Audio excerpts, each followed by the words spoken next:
We'll get started. Welcome to this planning board meeting. We'll start with the Pledge of Allegiance. I pledge allegiance to the flag of the United States of America and to the republic for which it stands, one nation, under God, indivisible, with liberty and justice for all. Okay. First item on the agenda is approval of the October 24th meeting minutes. I'll make the motion to approve. Okay, motion by Tom. Is there a second? Second. Second by April. Is there any discussion? Okay, all those in favor? I wasn't here. Abstentions? So Hillary abstained. Thank you. Yep. Item number 2, disclosure of conflicts of interest. Do any board members have a conflict on one of the 3 votes that you're going to take tonight? Okay, hearing none, we'll move on to C37 Capital LLC is requesting review to revisions of the Countryside Mobile Home Park on Victoria Drive. Randy? Good evening. My name is Randy Butler. I'm with Dirigo Engineering, and some of you were fortunate enough to go on a site walk with us this afternoon to get a little better idea of the lay of the land. We're still about the same point as far as 2 homes that we're trying to add to the site. Right after the last meeting, an older plan was tracked down that it wasn't never signed by the city, so we don't know how authoritative it is, but it did show the area where we're putting these mobile homes as a proposed recreation area. To my knowledge, there's no other recreation area on the site, so we are trying to be accommodating to that to try to come up with areas that might be suitable for recreation. I think that's probably one of the biggest sticking points right now on this. So I've given you a new set of plans that we just worked on this afternoon to try to come up with some areas. One of the areas that we looked at on site was an area off on the right-hand side of your page. I tried to highlight these 3 areas. So on the right-hand side of your page is the highlighted area, which is accounts for about half of what we need for recreation space. And I think I've got that designated as 5,000 square feet, thereabouts. 5,200 square feet is what I've got that designated as. So if you look at if you're looking on the screen here, it'd be this area up here is the area that we're looking at. So we're getting about half of what we need, a little under half of what we need for recreation space there. That area will be leveled off, cleared, leveled off, loamed and seeded and so forth so that it can be suitable for whatever they might want to do out there, throw a frisbee or throw a ball, whatever it might be.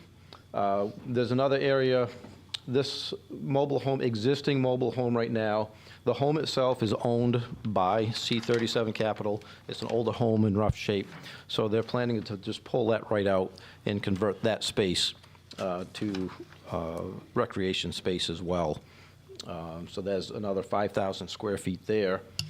And then I guess I've got to consult with Ann to be sure the verbiage on this, I don't know if it can include just like say a park type space, if that is suitable or if it's just strictly recreation. But one of the things that they've got an idea for is a stream. This kind of light blue line through here is a stream where they're planning to take this pump station out. That area has been somewhat cleared, leveled off a little bit. So the idea there is to try to get that manicured, put a bench, like a park bench there. So if somebody wants to go out and just sit there and overlooking the stream and get a little bit of a view of some woods instead of mobile homes around them. There's another 1,000 square feet there. So the grand total comes up to meet that 11,100. We've got 11,200 square feet between those 3 areas. The advantage that we have in this scenario is it kind of spreads it out a little bit, so it's not all off to one corner of the park. Makes it more accessible for folks depending on what they might desire to do.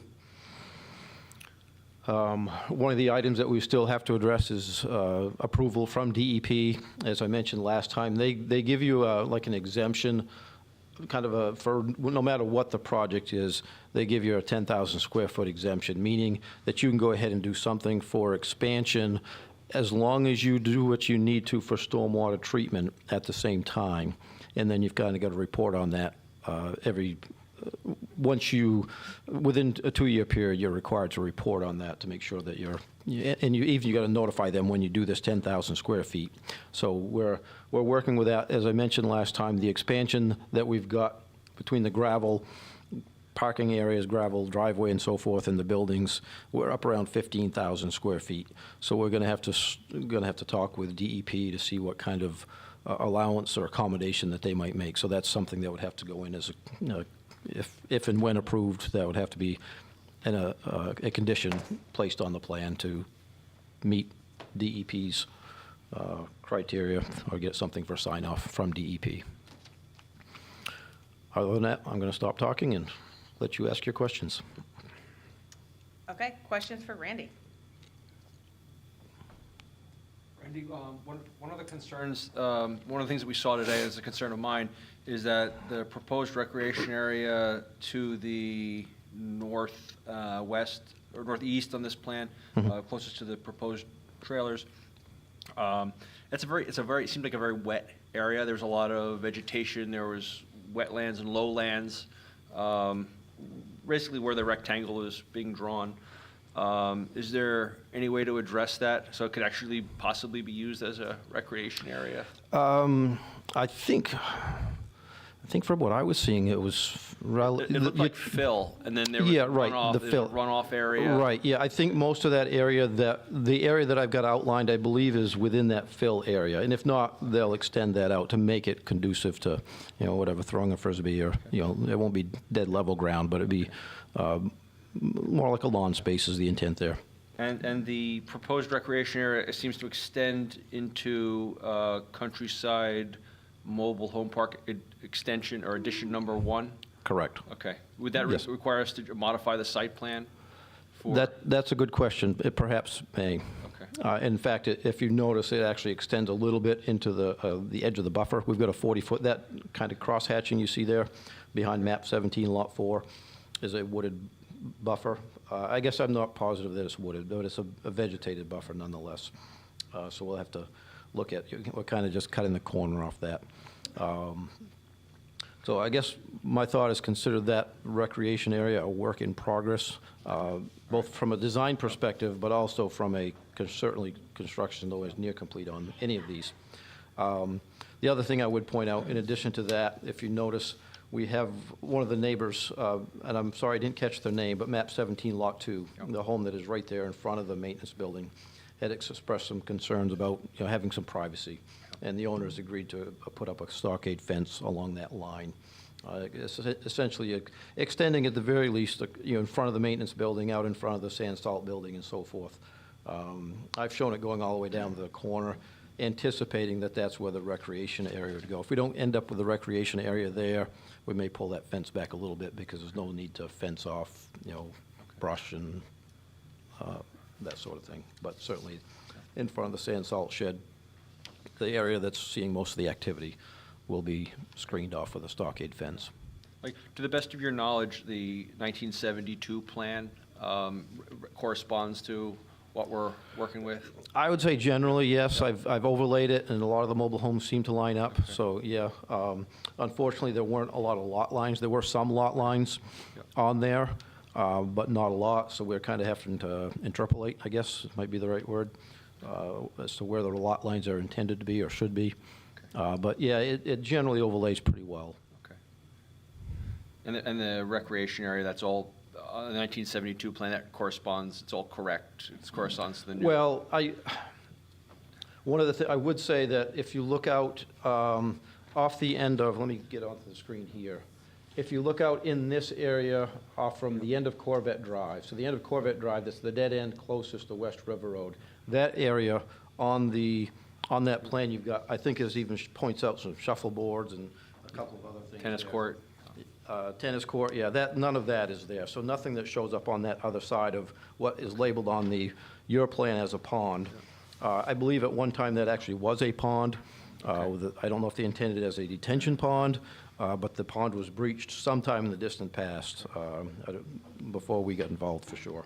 So it's more of so that area where it's labeled as pond is essentially wetland area now. Do you think that the 3 units who are currently at the end of Corvette Drive that you just pointed out, do you think those are in the recreational area, since those are where like the tennis court and the shuffleboard courts? I would suspect so. Okay. Just looking at I haven't Right. overlaid that or studied that portion out, but I would suspect, just looking at the curvature of the pond and Okay. the way that lays in there, I think that is those 3 units. I'm trying to see what the proposed shuffleboard, I think all 3, even where the tennis court is, I believe that, That's it. Okay. It's in the at front. least where the court's on the right-hand side, which would be the west, it looks like it's covering that area. And my other concern is that the recreation area all the way on the west side, the end of Victoria Drive, that's a really steep drop-off. Potentially hazardous drop-off down to that ravine where that recreation area is. being Yeah, proposed. right, yeah, Okay. that's why I was asking Ann, as far as, I wouldn't necessarily designate that as the place where you're gonna play ball or anything like that. We're thinking more in the terms of putting a park bench, something of that nature. And I think that meets the criteria. Ann can correct us if that's wrong, but that's the intent behind that, is just have a place to, kind of at the edge of the park, overlooking the stream and so forth. That's the intent there, not necessarily for recreation A fence proper. might be a good, some sort of fence to keep people or pets or some from going down. I don't think it's so steep that it's dangerous. It's certainly not a place you want to play ball or anything like that, but I don't think it's, that slope, they will be regrading that slope next to the pump station. They'll be Yeah. flattening that, not flat, but making that more It's gentle. about 15 feet of elevation change from the creek to the, I mean, they dug 13 feet for the manhole. I'm just- Yeah, the manholes, yeah, you're probably right. It's in that Something in that, ballpark? yeah, Okay. something in that order, yeah. Okay. So Randy, in the ordinance, it says a recreation area, no less than 100 square feet of recreation space per unit shall be provided and restricted in every mobile home park exclusively to recreational and playground use. Okay, Such recreation areas shall be protected from streets, parking areas, and shall have well-drained surface in good repair. So, I mean, I didn't see the other recreation areas in the other parks, but I would argue that they need to also be in good repair. But where the proposed one is, along map 17 lot 2, that wouldn't necessarily be protected from like the streets. It's in a industrial area of the park with maintenance trucks going through. I saw telephone poles there. I saw steel beams. I saw sand for sanding trucks. Right. I mean, it's clearly a construction work area, not really a place that would be considered protected from the streets and parking areas.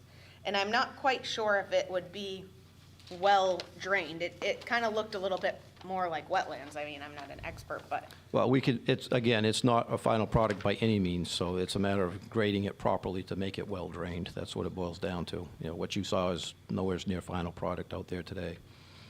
I do agree as far as what you're saying as far as safety, and we've had discussion about putting something up for a fence. The challenge is access to it. I think, like I say, I think that's a work in progress. We've got to discuss that, figure out how that can be done, if it can even be done there practically. Today was the first time that I'd heard that area mentioned, so I'm not totally sold on it myself.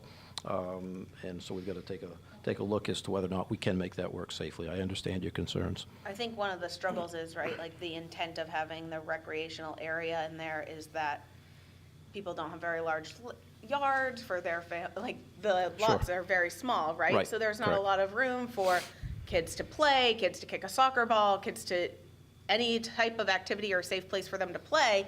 And that's sort of the intent of having the recreation area in the ordinance, Right. one would assume.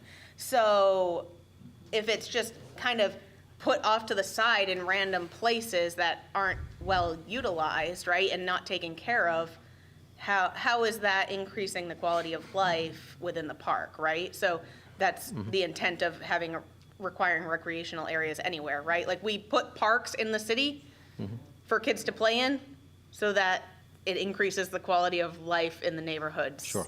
that Yep. they live in, right? Right. And in a park like that, like there's no park that they can walk to, right? They're not gonna like walk to the Green Street Park from West River Road. So Right. we're really limiting people and what type of quality of life they have within walking distance, which is the purpose of having green space and parks within the mobile home. And I understand that that hasn't been something that's been maintained or planned for currently, right? But I think it's reasonable to assume that the intent in the original plans was there, right? And it's unfortunate that we're seeing it after the fact, but. Sam, I'm sorry. Randy, I just noticed on your plan here, you're showing.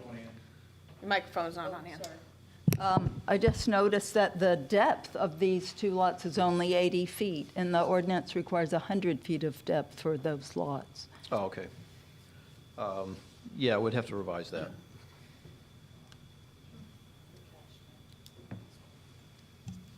And, Oh, you know what? Yeah, sorry, there's a mistake on that. They are actually 100 feet. What happened, I had to rescale the drawing, and those dimensions are incorrect, now that you caught that. You'll notice the same thing on the existing lot just south of that, where it's labeled as 80 feet. That is actually 100 feet. That's a drafting error on that. So those lots are actually 60 by 100, is what those lots 126 and 127 are 60. Well, sorry, they're not both it 60. says I know- 55 yeah, right, and I'm seeing- 52. Right, I'm seeing, right, I see those are two different numbers. I know they're 80 feet, I know they're 100 feet deep, and they're 60-ish in width to accommodate the double wide. So basically, in order to fit a double wide on them with the proper setbacks, you need very close to 60 or more to make that happen. Yeah, good catch. I just have a quick question. Yeah, sure, Cassie. You had said that the neighbors on map 17, lot 2 Yes. were worried about the noise, and the owner agreed to put the stockade fence. Was that an agreement with the people who lived there? The issue just came up today, as far as I know. I'm only going by, based on what the owner and the maintenance folks have said, had told me as part of our site walk. I don't know if it's been brought up in the past, but today was the first I've heard of it, and talking with the owner, Okay. they're willing to put a fence up there. We're the, Actually, we're yeah. the landowners of that All right. property. There we go. So, and that was- Am I correct in saying that, or? That was the first time, I had no idea who to approach over Okay. there. I mean, and just different people there all the time. I have no idea who owned the park Right. or who was in charge of this maintenance facility, but, Mhm. you know, I feel that area was never really suited or intended to be a maintenance facility. There's a ton of So traffic. can I just, Right. Sam's going to stop you and let you know that you're going to have to speak at the microphone so that Do they people have to online. be at the microphone, Chad? Can you hear him? No? It's really. Okay, yeah. Yeah. So, I've been at that property for 21 years. When I moved there, everything to the right side of that maintenance garage was forest. And the previous owner of the trailer park, Rick, had cleared out a small area, basically where the salt shed is now, over. It was just basically big enough for them to get a truck in there and get a scoop of sand and, you know, do whatever they did with it. And since these guys took over, this maintenance contractor, I'm guessing that's in charge of maintaining these 3 future parks, that's ground zero for them. It's extremely busy. There are guys in and out of there all day long, from dusk till dawn. In the wintertime, 7 days a week, if it's snowing. That's what one trailer park. There's one being built, another one being proposed. This is gonna be the ground base to handle 3 of those right in our backyard. There's a trailer that he rents out to a young family, husband, wife, girlfriend, or whatever. They got 5 kids. Some of them are in diapers, some of them are probably 10 years old. They play there. That driveway, in order to access that maintenance facility, they gotta go through that driveway to get back there. And now there's 2 more trailers that they put back there that they didn't get approval for, that could have more people living there. You know, it's a bad idea. You know, and none of this stuff got approved. I'm willing to bet that Rick tore down that land and built that without any approval from anyone from the town. Can I ask a question? Have you guys noticed any like difference in the wildlife around your home or anything like that? Well, we had rats running around. About 2 years ago was the first time I've seen a rat on our property. You know, so that salt shed this year was a trash bin. You know, there was old mattresses stacked up in the entrance of that, 4 feet high. We were sitting at our kitchen table doing dishes. That's what we're looking at. You know, there was no intent, all this construction stuff, they were obviously cleaning out empty trailers and hauling all that stuff there. You know, they never had a dumpster put over there to dump their shit in there. They just put it in the open part of the salt shed. And then they've had piles of brush, oil tanks, front steps they pulled off of mobile homes, all piled up. Just this week, they stacked up the tires up against the shed neatly in preparation for you guys to be coming over there. You know, Do you think you could put that in a? One sorry. second.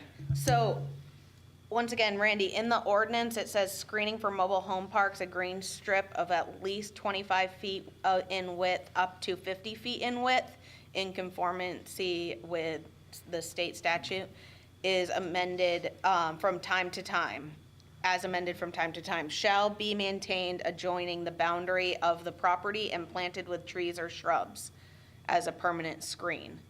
So, I mean, I would argue that that is something that needs to be done now that there's no. I mean, the stockade fence, he brought that up. That's obviously the cheapest way for them to get out of it. Yeah. It's gonna be 6 feet tall.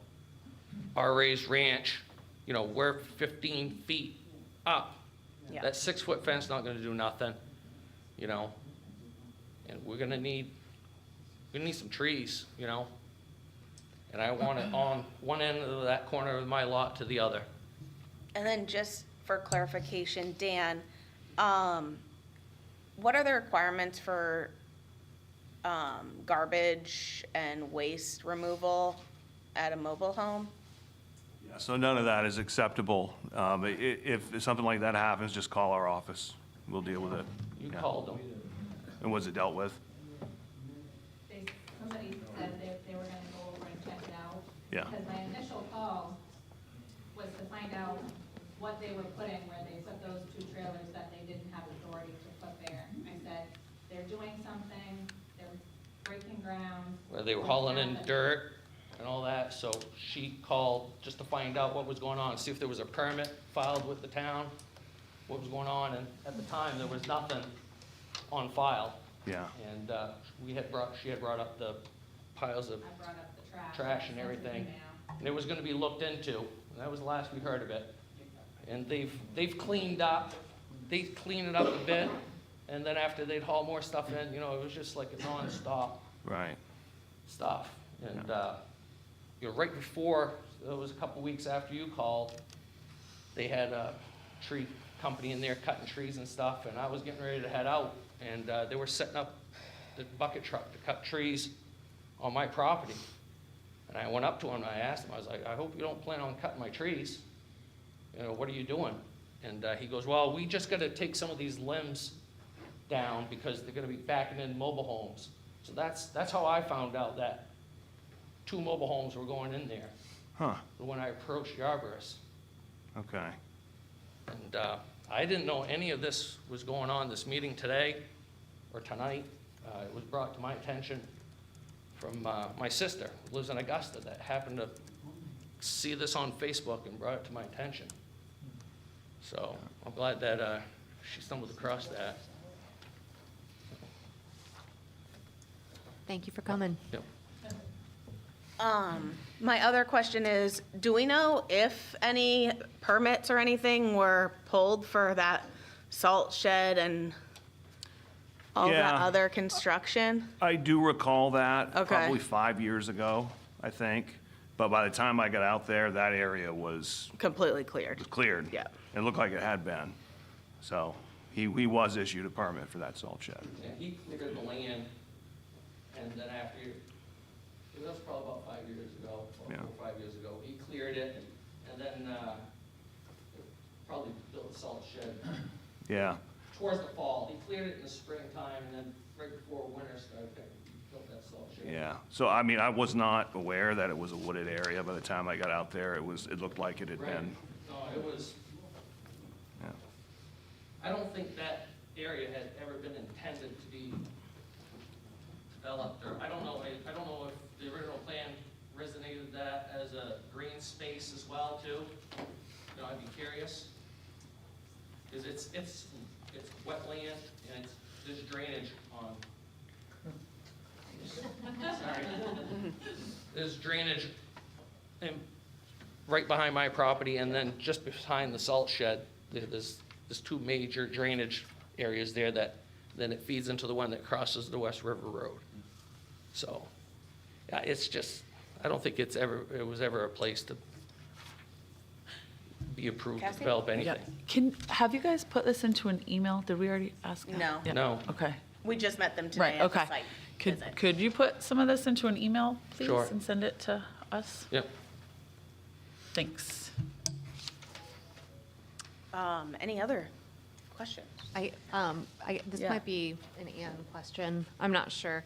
Is there, in terms of these recreational green spaces, is there a minimum square footage for a spot to be counted toward the green space?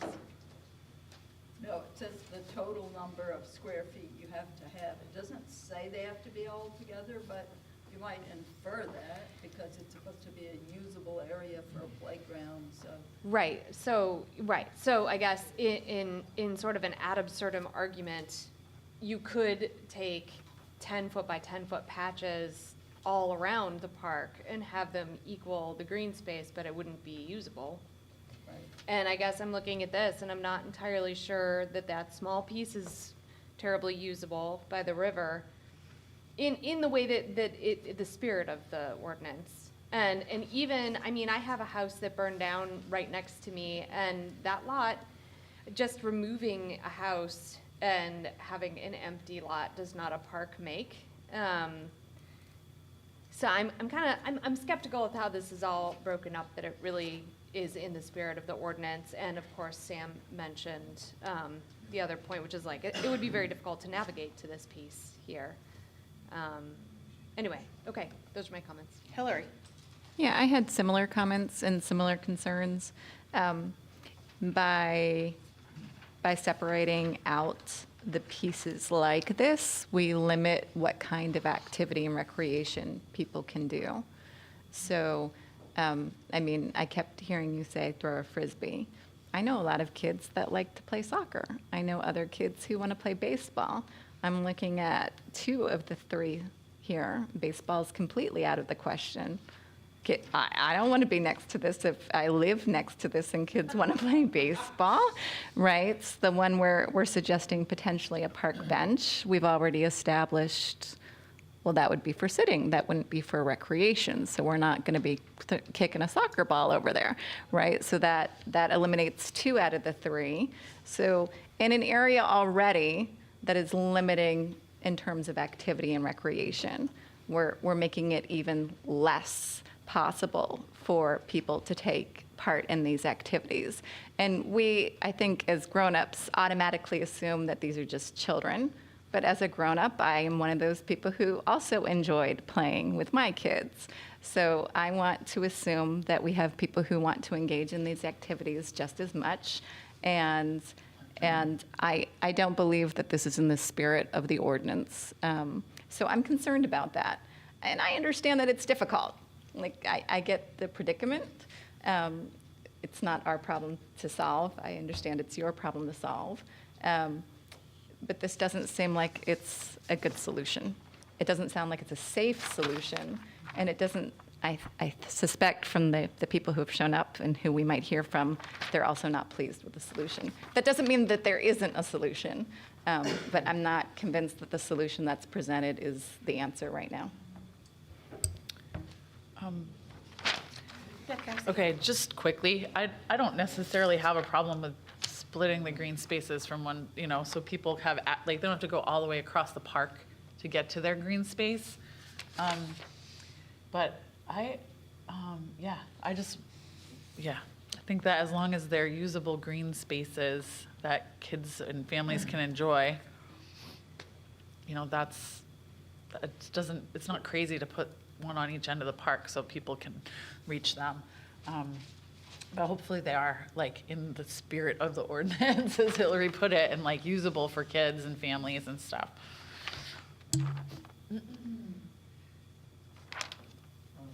Yeah, Bruce. Well, we obviously had the site visit today, and I think this is a bigger problem than the rec area only. I think that we, obviously, the new owner inherited some of this, some of the problems that have been ongoing for years and that are being brought up again now.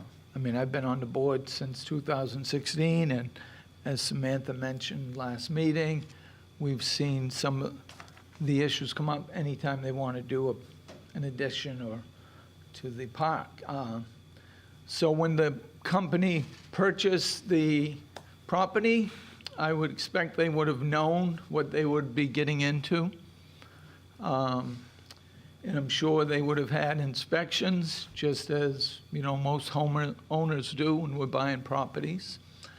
So I think the responsibility of the new owner obviously doesn't change when they find issues that might have been, that they might have been unaware of. So, even though some of these issues have been there for years and years, we've done our best to try to address those. Sometimes we are limited by what we're able to address on certain projects, but the owner obviously, again, had to have some knowledge of what was there, and if not, he's inherited those. And I do believe, I spoke to a lot of residents today, and I have over the past few years. It's a big issue, and the residents obviously should expect an area that is, and that's what I mean as far as just focusing on that area is one thing, but we heard a lot today about the condition of the roads and the width and many things. So no doubt I feel stronger now than I have after listening to more people that, the residents do deserve, an area that is well-maintained and, kept up, And so our hands are tied throughout most of the year, and until you come with a project like this, then we have a little bit of leeway. And so I guess that's, and I'm not, and I think as Hillary said, I don't think, the new owner is the enemy. We want to work with them. I think the residents want to work with them, but they want to see some steps too, some action. So that's just kind of where I think we're at. Not just focus on that one area, but the whole picture, really. Yeah, thank you, Bruce. Kind of in the spirit of Bruce's comment, Randy, I am even more concerned now about the access to that second home than I was prior to seeing it. I mean, in the last meeting you mentioned, it was like a kind of a little driveway. Like, it's really clear in the ordinance that about access to the homes, and I don't know that that is adequate, especially for the second home. And I think the abutting property owner brought up a really great point, because that area is not really a great place for people to be living. It's really a construction area. It's bigger trucks. It's where they store, heavy equipment. I don't know that it's an appropriate area just to plop down two homes, green space or not. And after seeing it today, I mean, I'm more reserved about it. I'm a little concerned. So in spirit of what Bruce just said, it's beyond just the green space. I have concerns about how they're located and whether or not that is a suitable access point. Hillary? Yeah, and I think what's sort of, everybody's sort of articulating, it's really difficult because we're the planning board, right? So our purview is not code enforcement, as it were, right? There's an office for code enforcement. What we're here to do is discuss, like, if someone wants to develop, like, whether we can move forward with those plans. So, and I think Bruce was sort of saying this, like, our hands are tied in terms of what we can do. What we can say is maybe we don't want to move forward with some plans if something else isn't being addressed, right? Or maybe something doesn't make sense because of a site visit or something like that. From the other side, though, and I think at least I'm going to say this, this is often the one space where residents can come and articulate concerns publicly about what's going on. And I just want to say in advance, and for the people who've come, that we appreciate that. And if you have already tried to articulate those concerns before, and it sounds like some of you have, we also appreciate that. I will say, as a citizen going back, coming to planning board meetings before I was a planning board member, I remember some of these concerns articulated years ago, right? And I can remember sitting in those chairs hearing some of the concerns of people who lived here years ago. And so we can say we would like to follow up on this, but we don't have the authority to enforce some of these things. But there is someone sitting in the front row who's taking notes right now, so your voices are going to be heard. Yeah, we can move to public comment if anybody has anything that they'd like to say. Yeah. If you don't mind just identifying your name and where you live. My name is Diana, and I don't live in Countryside, I live in the new park. Yep. Off Punky. Okay. And I'd also like to address the green space and the recreation space, because up where we are in the new park, they don't have any green space up there either. And I don't know Yeah. if it fell through the cracks.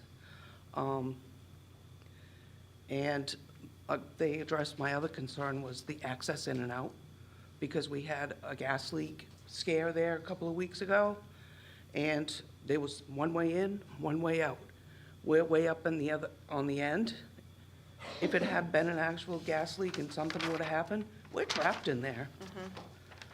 And another concern that has been brought up, because we have a group that we all chit-chat for the 3 parks, and there's one fire hydrant on our street, and they say it needs to be 1,000 feet away. It is clearly a lot further away, and it would never reach up to the end of Abbey Lane. So that's also a concern. That's all I have to say. The fire hydrant, it's like clearly more than 1,000 feet away from the home furthest away. So, thank you. Thank you.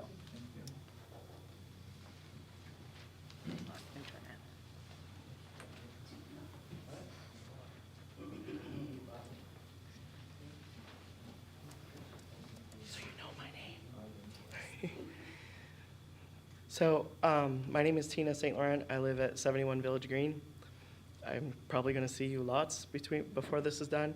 I wanted to mention, I don't know the code number exactly, but I do know in Waterville City Code, when I looked it up and tried to, confer with Dan Bradstreet about it, there's a code that says a mobile home park cannot be in a location where there's a nuisance. So I'm not sure if adding 2 homes is still considered, you really shouldn't put the homes there because trucks are going to be going in and out, and it's very much a risk for kids because you get a small kid out there playing, because they have nowhere else to play, and the kid's going to get run over. That was my concern when I saw it, and it is a nuisance.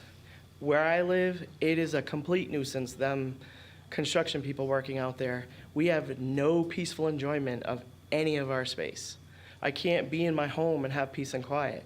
If I have a migraine, I can't go and rest because like the whole home shakes. And it literally sounds like there's a 747 right above my roof, you know? And I have no peaceful enjoyment. I don't really get anything for my lot. You know, my lot is still, my pad is still broken up and C37 could care less about fixing it. So I really don't think that any more homes should be added. You can't have a nuisance, it's part of the Waterville City Code, but we also have the sewer department that's down below that the smell wafts up every morning. You know, we got Thomas College that you can hear probably all the way down West River Road. So adding more homes to me would be the same as, you know, creating a mobile home park. You can't add more homes to something that's already defective. I also wanted to know if the engineer had any idea how much longer this is gonna go on? Construction? Yes. I don't, sorry, I don't know. I'm not. They should be required to do something so that we have a little bit of peace. Well- If you could see how noisy and how much everything vibrates, you'd understand. I'd rather live next to an airport. And isn't there a timeline on, Yeah, they're not supposed to start before 7 o'clock in the morning. Do They start at 6:30. isn't there also a timeline though for completion of of an approved plan? Oh, well, they have a year in which to begin, And then- and 2 years to, Your mic. sorry. A year to begin and 2 years to complete, Yep. unless they're granted an extension. So how far are you into that now, Randy? Should be pretty close to 2 years. Yeah. Come out again, man. Can you come up? and speak Oh, to yeah. the mic? I mean, the public. Yeah.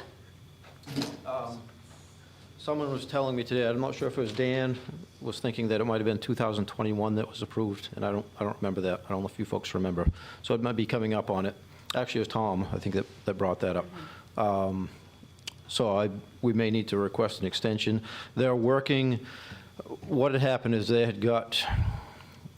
were hoping to be able to occupy like the first half of homes in May, but the construction crew they had, basically there's Breton's crew doing the work, and they just weren't able to produce as much as they had hoped, is what it boils down to. So they got a new crew in there, has just started back up in the last few weeks, month or so maybe. And I'm not sure what their pace is going to be. I don't know if they're trying to get some of those homes. Initially, back a couple months ago, I think their goal was to try to get some of the homes accessible and opened up before winter, but I don't think they're going to meet that deadline. So I'm not sure where they're at on that. While I'm here, can I maybe just give a little bit of background on the maintenance garage? And I understand that is an issue, but just so you kind of understand why it's placed there and so forth. That was the homeowner that used to live there was Doyon, I guess is how you say that, or Dion. He's the one that actually developed that park in the first place. So that maintenance garage actually belonged to him. I think while Rick Breton owned it, maybe it wasn't as much activity there perhaps because Rick owned another maintenance facility right at the start of Punky Meadows. As you're going into Punky Meadows, that facility right there is owned by Rick Breton. And when these parks were sold, Rick kept that building. So that's kind of just the background, so you understand why there's probably more activity there now is because they don't have a maintenance facility other than that right there, so. I was wondering about that. Do you mind sorry. If only we had like one that could just be handed around. I was wondering about that, because I knew that maintenance facility down by Punky was, used by the previous owner, and I wasn't sure if this new owner, when he purchased that, if that was his building, and I kind of thought it was, and I was kind of wondering why the heck were they, all this going on in my backyard when they had this place down there, but apparently it's, still owned by Rick. And, I just think that they really ought to have like another ground zero for their maintenance place for this. If they're gonna have 3 parks, and these parks are eventually gonna connect with each other. Correct. So it would make more sense to me to have a maintenance facility in the back, in the center of the park, where they would never have to leave the park grounds to conduct their business, instead of weaving through our backyard, a renter's property, coming onto the West River Road to go 300 feet to come into another entrance, it just, that needs to be, like, addressed and redesigned in my eyes. I'm still curious, there, specific to Like, their. there's gotta be land back there where Right. this could be, Well, but and specifically toward to their buffer, like, aren't they entitled to the same kind of buffer that everybody else is entitled to? Like, when it comes to something like this? think so. Yeah. I just don't even know why stockade fence was an option, or even like thrown out there as an no offense, but like, why did the owner like come up with stockade fence when there are specific like buffer requirements? I mean, I never would have bought that place Yeah. if it looked like it did today. And if I ever plan to sell that place, I'm never gonna be able to get rid of it. And I'm gonna have to give it away for something that I've worked hard, Yeah, no, I understand. Yeah. I've been there 21 years. Yep. Yep. There.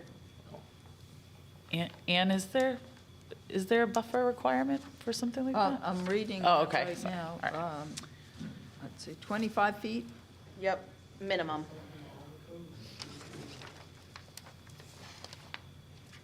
Planted with trees or shrubs to provide a permanent screen.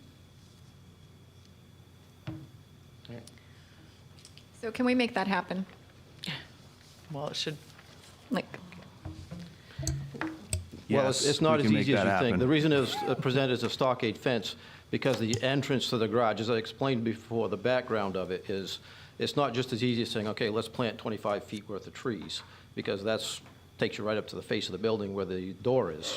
That's But- the issue. That's but the issue. Randy- But Randy, that's what the ordinance says, so the fact that the maintenance garage is in an inconvenience place now and doesn't meet the ordinance is not the board's problem, and it's not the landowner's problem, not the Right. abutter's problem. Right. That's I- a problem for the park owner that needs to be addressed. Just because it's inconvenience doesn't mean he doesn't need to follow the I'm merely trying to ordinance. answer the question of why You a know. stockade fence was proposed. I do think it's worth talking with the owner to see if we can find a more suitable place for it. I don't disagree with you on that, so Because- I'll have that conversation with them. That part of the ordinance comes from state law. I looked up the applicable state law. It Right. comes from state statute, so. Right. I'm sorry. If the ordinance says this, I mean, you're welcome to have a conversation with the owner, but it is about what we require, not what the owner wants, because presumably the owner could sell, and the next person who comes in says, I don't want a fence. So even if it were okay with you, we could still say it's not okay with us. So again, you're welcome to have that conversation. We're still welcome to say no. So, Right. I guess my only point is, I'm not sure. I'm not the owner. Yeah. So I can't Right. make promises. Yeah. I'm trying to think of it from the perspective, okay, is something like this grandfather, thinking of the background of it. And I fully understand this Yeah. gentleman's concern. I'm just trying to work through the situation and try to find, and that ultimately would be the best solution, for Right. sure, no question. There's so many things that happened that were so wrong here. It has to be incumbent on us to protect the people who are living there. Sure. It just has to be. Right. And so, and I can appreciate your predicament, but we have to do right by everyone who is living there. And you certainly are not volunteering to say you're ready to move in and live in this situation. Neither am I. This is just untenable, right? So, and I'm sorry to be so curt about this, but this that's is fine. absolutely appalling. So let's do right by these people, and it wasn't done. Let's figure out a way to make it right as soon as possible. Can I just ask something real quick? That 72 drawing, was there a buffer shown then between these two locations? I don't have it with me, sorry. No, there was not, again, because that 72, I'm not sure at what point Mr. Doyon sold it. I think, was it late 60s, Ann? I don't remember. It was, that maintenance building was part of, you know, the owner that owned that house, owned that garage, owned the park, so it wasn't an issue at the time. So that's what I'm saying, is kind of, that's the background of it. So it's not like the maintenance building was built intentionally at some later date in violation. So that's where I'm coming from. Yeah. And I understand too, Randy, and I don't think the maintenance building is the initial issue, right? But this, now, the work there has increased significantly, the use of that area has completely changed, and there's where the concern falls, right? And so when the use does change, I feel like it is sort of the burden of the park to now make sure that the buffers are in place and the landowners are, you know, the butters are protected, right? So that's kind of where I'm coming from, at least with that, and I don't want to speak for anybody else on the board. Are there any other comments from the public?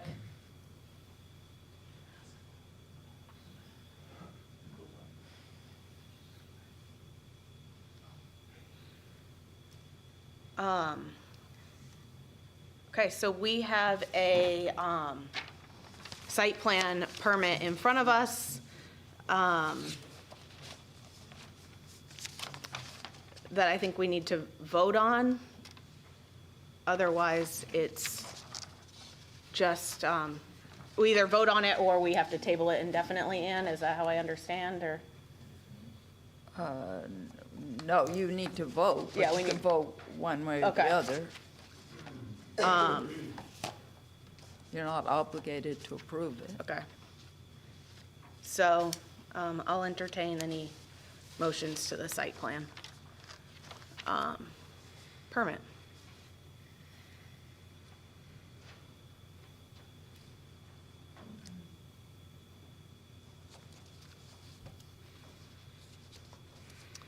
Okay, I'll make a motion that we do not accept the site plan review permit. Seconded? Okay, all those in favor? All those opposed?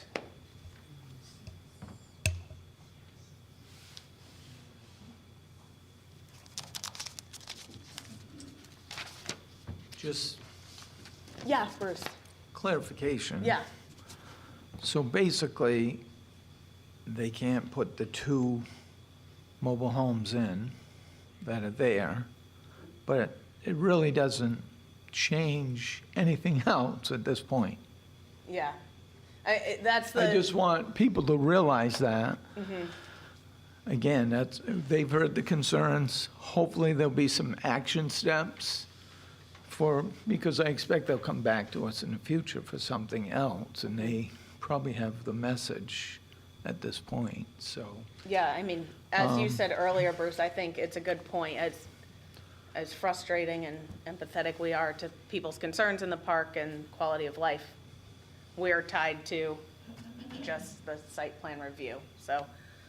Right, we as a board As a here board, yeah, have requirements under the laws too that we have to abide, even, by. And it's sometimes difficult, but we we do the best we can, so. But yeah, so because if we make the wrong decisions, we put the city in liability to be sued and stuff. So we have to follow the letter of the law, even though it doesn't seem like enough sometimes, but I think we've made our point tonight for sure. thank you. Yes, if, you have to, sorry.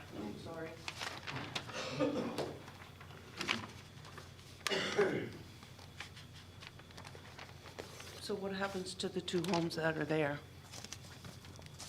Dan, is that something you want to speak to, or? They're gonna have to come out. Thank you.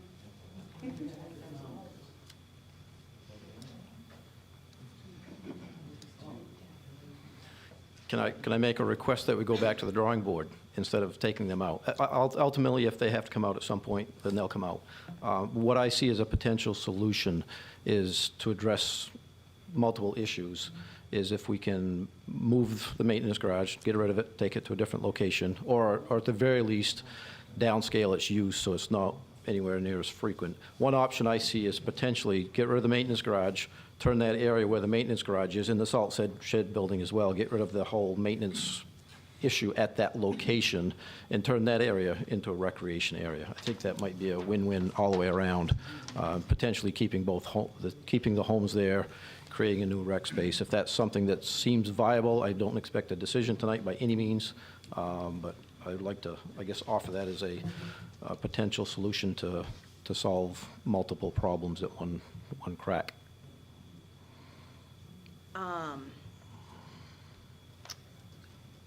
I think it might be something that we should consult the city attorney on.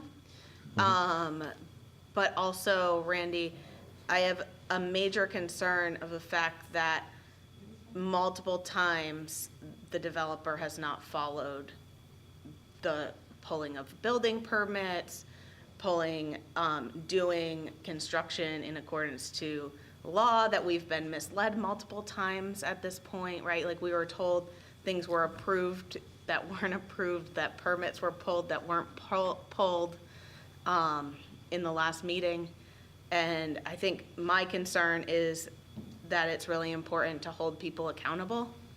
And if that means pulling out homes that shouldn't have ever been there without the approval of this board, the Manufactured Housing Board, the DEP, and Mr. Bradstreet's office, if that's what accountability looks like, I guess we need to follow that.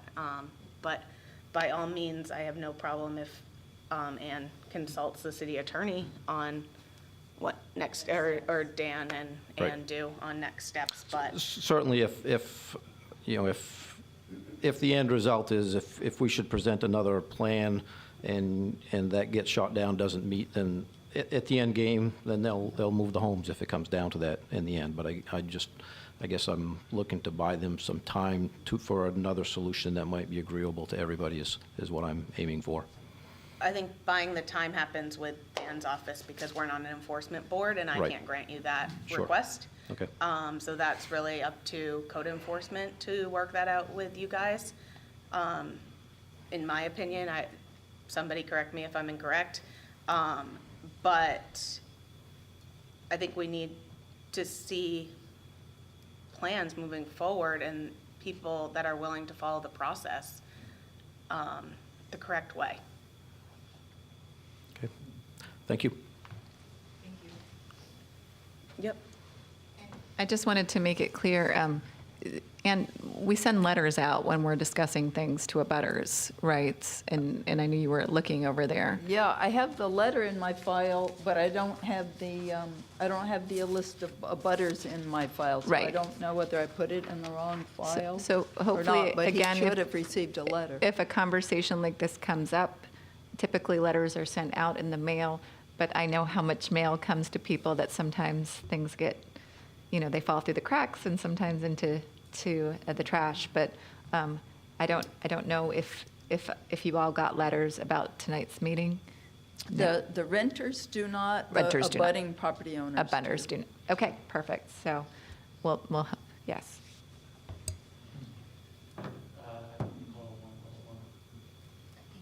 Amy, yeah. Just a quick question.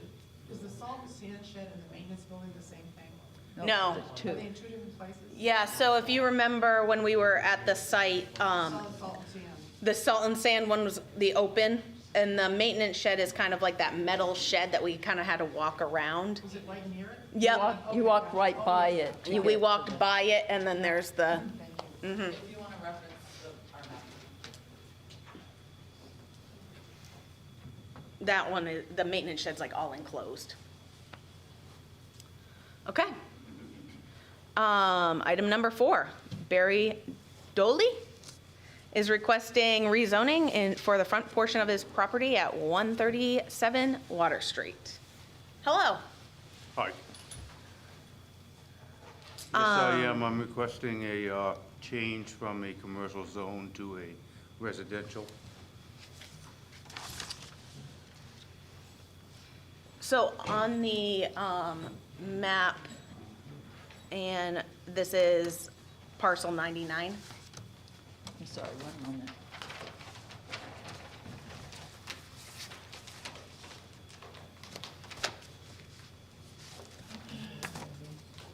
Yes, Okay. map 39, lot 99, 137 Water Street. So most of the property is in the commercial B zone.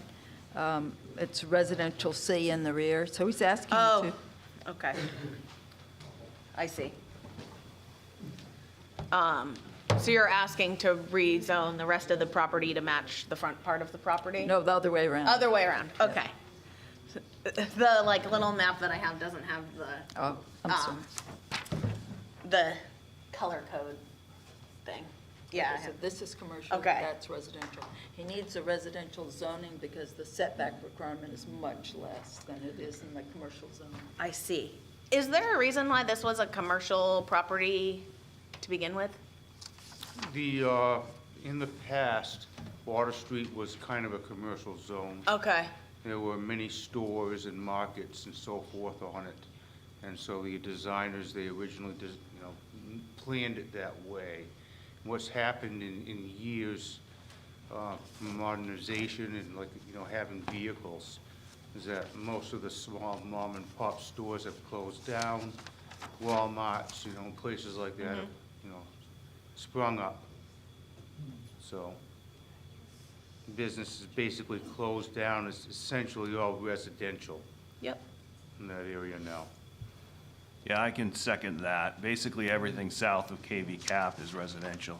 Okay, And we hate to deny a permit application to someone, Yeah. There's a 30-foot setback, and that CB zone is not doable.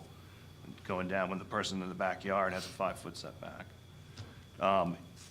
Larger conversation possibly, maybe relooking at that stretch of properties. There's about 10 properties it affects, and Mr. Dolly's not the first one that's come to us with a request. Are most of those properties residential now? They are. Yeah. So actually, a few years ago, the property just to the north of that. The was 100, rezoned yeah. For the very same reason. The one right on Kerry Lane there, yep. I've lost my plan, I can get it, thank you.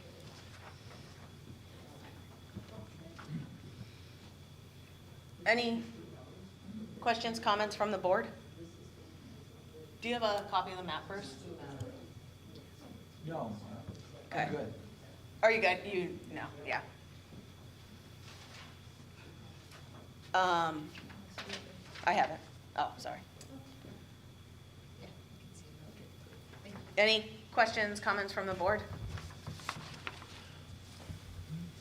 I have a question. It doesn't necessarily pertain to the rezoning, but what size building, what are you planning to put up? It's a 5 by 12 lumber storage building. Single story? Yes. Okay. No, in a way, not completely. It will have a fairly short story about this high. And then underneath the gable, I intend to store sawhorses. So it'll be kind of an open section underneath the roof. Okay. So it's not two-story in the sense, I mean, you don't go in this building, you don't go inside it. Like Storage. Yeah, okay. You stand on the outside and you put belongings in. So the max height would be like 10 to 12 feet or something in that Yep. ballpark? Okay. Yep, that's right. Right. Okay. Yep. Any other questions? Okay, I'll entertain a motion to accept the zoning. I'll make the motion to accept the zoning change. Second. Okay, all in Was favor? it- I'm sorry, who seconded? Tom? Cassie. All in favor? So, this is a recommendation to the city council. This has to go to the council for a vote. So they'll take No, I gotta come back. to the Not to council. us, Not to us, though. to the council, Back here, though. Yeah, two times. yeah, so they'll vote twice. Should go smooth. It's pretty smooth. They sent it down. That sounds good, thank you. Yeah, thank you. Thanks for your patience tonight. You were worried, weren't you? Rightly so. You too. Okay. Price Enterprise LLC is requesting final plan review for 350 KMD. There, good evening. Jeff Allen from A.E. Hodson, and we've been over the property before. Let me get my drawing up here. I'm calling the owner on my phone because he's unavailable to be here, but he's listening in by speakerphone. So I'm just going to get my drawings up here so I can kind of show you what we're looking at.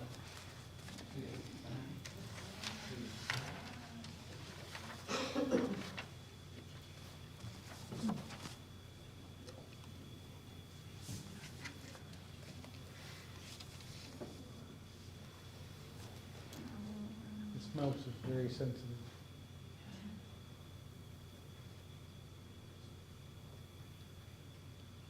Yeah, yeah.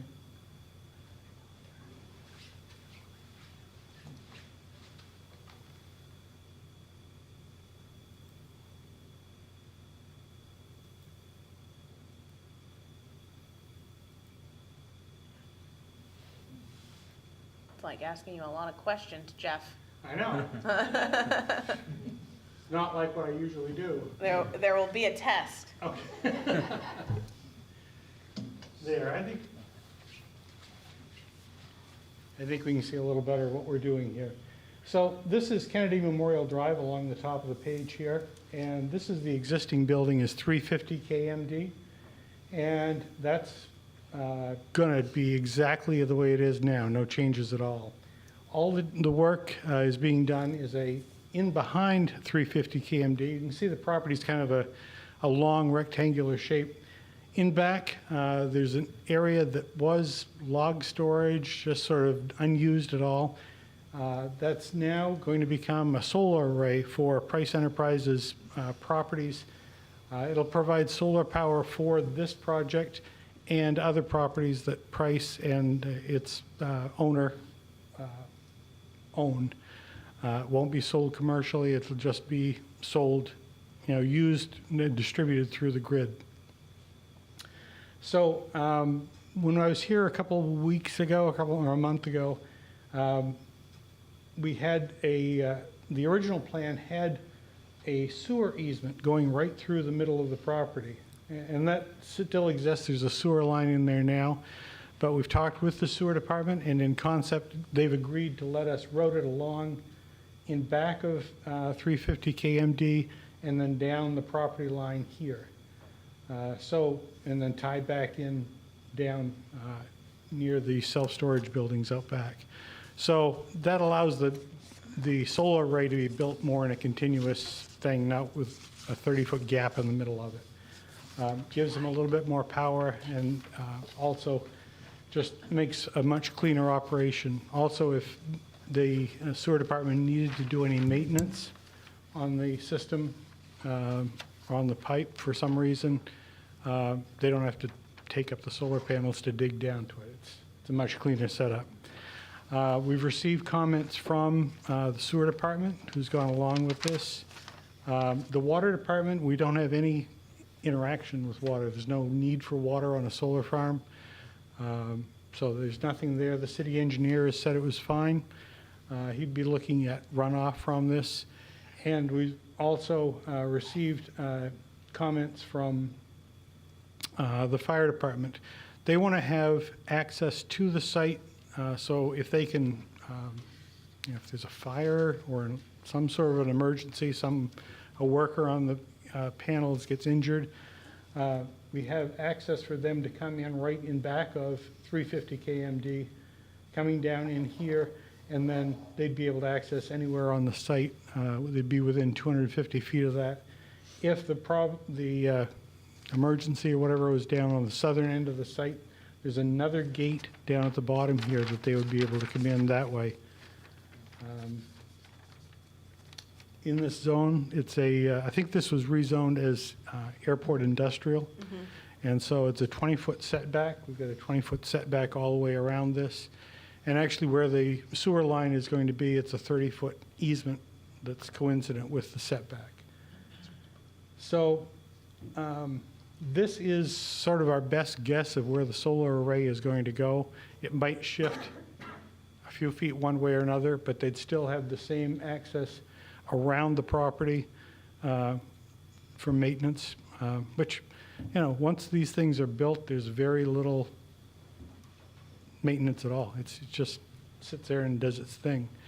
The power from the array is going to come out on the north end here and go overhead to some meters and electrical equipment that's going to be on the back of 350 KMD, so you won't really see that from the face of the building, and then go down into an existing transformer or piece of equipment here and go underground in an existing line out to KMD to get back into the grid to go everywhere else. So it's a pretty simple project. The whole thing is going to be encircled by a 6-foot fence. All the abutters are sort of industrial, commercial in nature. There's a motel off to the left of it, the west side. In back is Waterville self-storage. To the, not sure what is to the east of it. Is that where Central Maine Motors is putting their solar array? Theirs is across the street, I think, isn't it? Yeah, right across, I don't know what the name of that. Is that Airport Drive? Airport Road, or, I think theirs is behind their Toyota. Okay, so yeah, that's the Oh, they opposite. have two. Yeah, two pieces that are abutting. One is. Okay, I'm sorry, but it's, you know, there are existing solar farms there, and there's another solar farm around the airport. Oh, the fourth comment we got back was from the airport itself.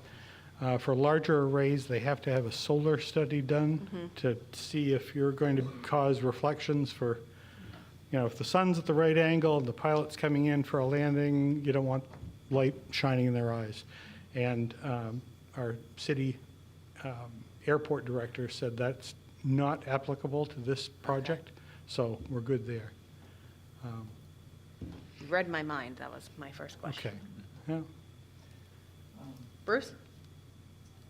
So when do you plan to start? I think a lot of the ground has been cleared already. There was a big pile of debris in the center of the site. That was cleared out, and they've cleared some of the brush around the outside. So I would imagine sometime over the winter, they'll actually start putting things in there. I know once it's approved by the city, they have to order the panels, and there's a delay there, but I would have guessed by next summer, they would have this going. I don't know the exact time frame, but that's my presumption. Thank you. Jeff, are you rerouting that sewer line? Is that how that's working? Yes. Okay. Yeah. Is that, I hasn't haven't been done the done. design for that yet. Okay. But that's, yeah, because like the ground's gonna freeze. So, they can dig through that. okay.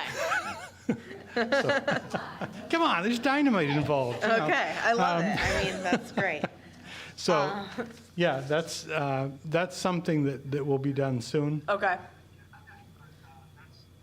Oh,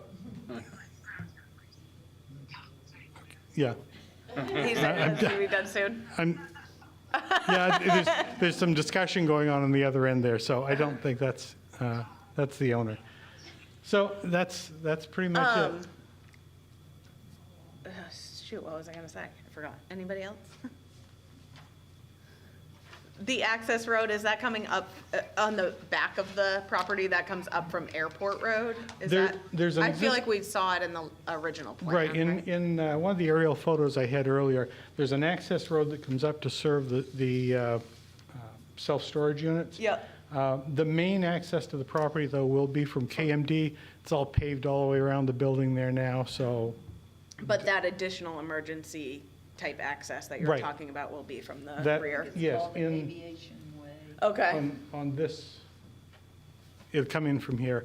And we're not really putting a road in there, but we have a gate so Yep. that the fire department could go in there, you know, depending on the time of year. We're not building a particular road, but they could get in there with small vehicles, I guess. Great. Any other questions? Jeff, Okay. do you have a copy of the plan? I do. I'll entertain a motion. I'll make the motion to read the findings and facts. Okay.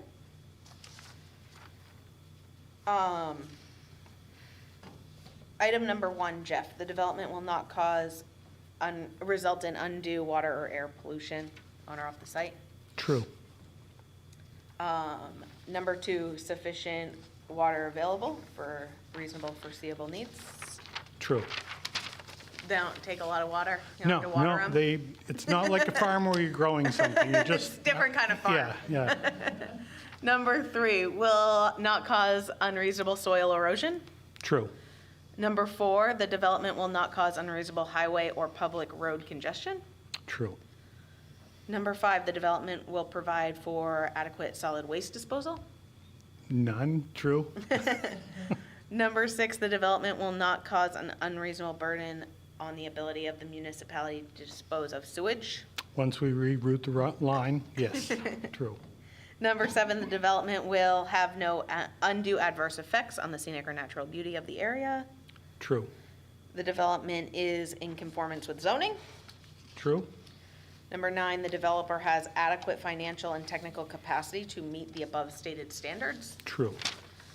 And the conditions were the Knox boxes, the access road, which you told us about, emergency contacts, and then, of course, the sewer rerouting. Right, and that's something I'll work with Mr. Jensen at the Waterville Sewer District to develop a adequate plan for him. Okay? I will entertain a motion. I'll make a motion to accept the findings and facts.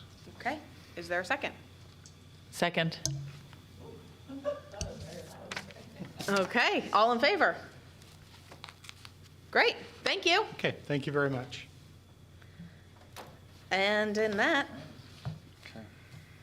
motion to adjourn. I just really want to do that.